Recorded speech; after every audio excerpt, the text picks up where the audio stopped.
In the 25th chapter of Isaiah, we hear, "For the hand of the Lord will rest on this mountain." This is a promise, something about a future time of intervention and blessing from God. The hand of the Lord will rest on this mountain. Something special will happen in the future, and it's going to be God's intervention. This image of a mountain is really important to us, right? It's really important to look at because the mountain sort of spreads across two different ways of talking about God that we often use.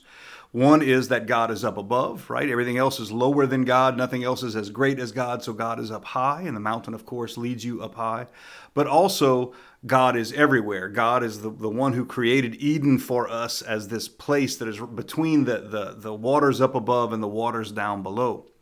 And so this mountain, if you can picture the way a mountain works, is that it's the firm ground, and the lower that you go, closer and closer to the ocean, the more likely you are to get to a place where those ocean waves, those waters can just churn up anything that's on the edges there, right? So the sand, for example, if you build a castle made of sand, of course the water is going to wash it all away. And so there's nothing firm there. There's nothing lasting there the lower that you go and the closer to those churning waters. So instead, we go up this mountain, which is firm, which is strong, which is above the hills. You know, in the second chapter of Isaiah, he also uses the same mountain imagery. And so we just read from the 25th chapter, but way before in the second chapter, he says, "In the days to come," also a prediction of the future, "in the days to come, the mountain of the Lord's house shall be established as the highest mountain and raised above the hills, and all nations shall stream towards it."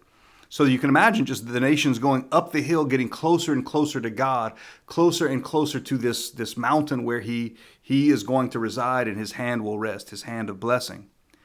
It's also a kind of a return to something that existed before.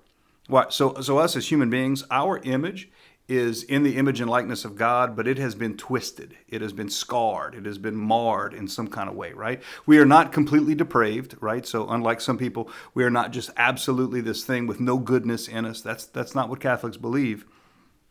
Nor do we believe that somehow when we die, we will become more spiritual beings, that somehow when we interact with God, it'll be on this higher plane of existence where our fleshy, earthly bodies just are no good anymore to us, and we will be glad that we got rid of them.